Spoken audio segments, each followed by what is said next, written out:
रहीम, हम ज़मीन से ऊपर हैं 10,000 फुट सतह बुलंदी पर। बादल हमारे नीचे हैं, हमने बादलों को नीचे ऐसे पकड़ भी लिया। ठीक है ना जी। तो जिस तरह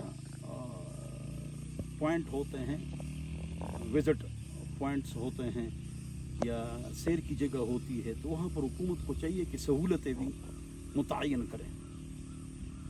अफराद हो, सफाई हो, और हर पॉइंट पर पाकिस्तान में वहाँ साज और गुनाहों से हम बचें। वहाँ पर हम एक आलिम मुकर्रर कर जो लोगों को दिन की दावत दें, बल्कि तबलीगी हज़रात वहाँ गश्त करें और जो मेहमान हैं उनके साथ इख्तिलात करके उनको दिन की दावत दें। अपने इलाके से निकल कर सैर की किसी जगह पर जाना मेरे ख्याल में ये तो मुनासिब नहीं। इतने पैसे खर्च होते हैं, आदमी किसी गरीब को दे दे। ये तो यहाँ मैं बयान के लिए आया हूँ, तो इसलिए मैंने कहा चलो ये जगह भी देख लेंगे। यहाँ मेरा बयान था। तो अल्हम्दुलिल्लाह आदमी हज पर जाए, उम्रे पर जाए, जिहाद पर जाए, तबलीग में जाए, कारोबार के लिए जाए, फिर ऐसी जगह देख लें।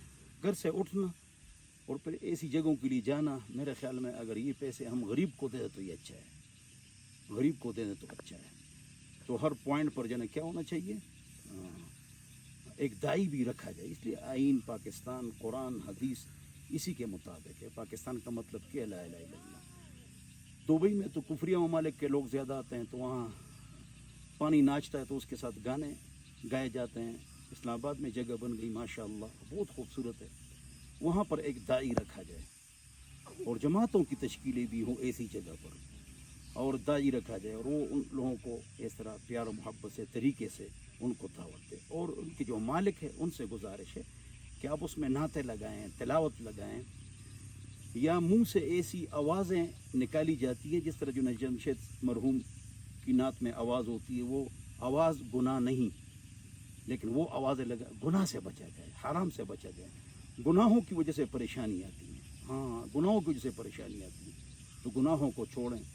और कभी कभी गलती मुझसे आपसे होगी और हुई भी है और होगी, हम कमज़ोर हैं। दाग दाग मत को सब दागदार हैं, बेदाग बस वही जो परवरदिगार है। कैफी जो चलेगा उसे ठोकर ही लगेगी, गलती से बरी फितरत आदम तो नहीं है। पाबंदी से जो हम गुनाह करते हैं, उलमा इसकी नसीहत करते हैं कि इसको छोड़ो। कभी कभी गलती हमसे होगी, गुनाह होगा, अल्लाह से माफ़ी मांगेंगे इंशाअल्लाह। 5 वक्त नमाज पढ़ें, शरी पर्दा करें, गुनाहों से बचें और पुरसुकून ज़िंदगी गुजारें। क़ब्र और आखिरत के अलावा अगर आप दीन पर चलेंगे, पाक रब पाक कलाम में फरमाता है कि हम आपको इस दुनिया में खूबसूरत ज़िंदगी देंगे। फ़लनुहयिन्नहु हयातन तय्यबा, फ़लनुहयिन्नहु हयातन तय्यबा, हम पाक खूबसूरत मज़ों वाली ज़िंदगी आपको देंगे। कब? जब आप दीन पर चलेंगे। मैं दीन पर चलूँगा। सहाबा खुश रहते थे। देखो तमाम सहाबा की 4 बीवियाँ हैं। परेशान कुन आदमी तो ये नहीं कर सकता। वो रोते थे आखिरत के लिए, कब्र के लिए, लेकिन दुनिया की ज़िंदगी में हज़रत ज़ुबैर के पास 400 मुलाजिम काम करते थे और जन्नती थे, जन्नती अशर मुबशरा।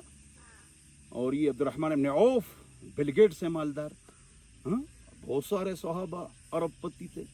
तो ये हमारे सहाबा, हमारे इमाम हनीफा, उनका रेशम का इम्पोर्ट एक्सपोर्ट का कारोबार था। की पूरा बंद कर दे का हमारी वीडियो हमारी मर्जी ठीक है ना जी।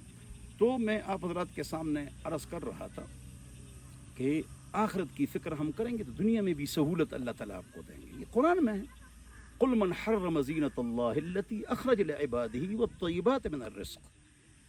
ज़ीनत वो असल तर ज़ायद होती है, असल से ज़ीनत ज़ायद होती है। अल्लाह फरमाता है ना, खुदू ज़ीनतकुम इंद कुल्लि मस्जिद या इंद कुल्लि सलात। हर नमाज के दौरान ज़ीनत इख्तियार करो। तो कपड़े तो होंगे, ज़ीनत पगड़ी, ज़ीनत अतर, ज़ीनत स्त्री लिबास, ज़ीनत ज़ायद चीज़ को कहता है। लिहाजा कपड़े खूबसूरत क्या, पगड़ी, टोपी, अतर, सुकूनत, हाँ ये इख्तियार करो नमाज के दौरान, इंद कुल्ले मस्जिद ए इंद कुल्ले सलात। तो कुल ये ज़ीनत किसने हराम करार दी है? पाक रब पाक कलाम में, कुल हिय लिल्लज़ीना आमनू, ये मुसलमानों के लिए खूबसूरती ज़ीनत। और लेकिन काफिर भी इसमें शरीक है। لیکن خالصہ آخرت میں صرف مسلمان فائدہ اٹھائیں گے، مزوں سے کافر اس سے فائدہ نہیں اٹھائیں گے. اس لیے آخری بات امام مالک نے خط لکھا نہیں، فضیل ابن عیاض نے خط لکھا امام مالک کو کہ آپ باریک لباس پہنتے ہیں اور باریک چھلنی سے چان کے آپ روٹی کھاتے ہیں، پراٹھے کھاتے ہیں. اس طرح مت کرو، تم عالم ہو، سیدھے سادے رہو. تو مالک بن انس رحمہ اللہ نے فرمایا، امام دار الہجرہ، کہ اللہ تعالیٰ قرآن میں فرماتا ہے کہ قل من حرم زینت اللہ التی اخرج لعبادہ والطیبات من الرزق. یہ تو اللہ نے اجازت دی ہے، سختی نہ کرو، بغض نہ کرو، حسد نہ کرو کسی کے ساتھ، دوسرے کے لیے دعا کرو یا اللہ اس کی زینت اور عزت اور مال میں اضافہ فرما، اللہ آپ کو ڈبل دے دے گا. حسد کرو گے تو اور جل جاؤ گے، برباد ہو جاؤ گے، گناہ بھی ملے گا. اس سے بچنا ہے. غیبت کرو گے تب گناہ ملے گا.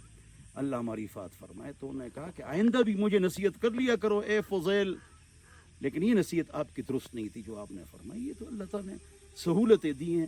اذا اوسع اللہ فاوسعوا.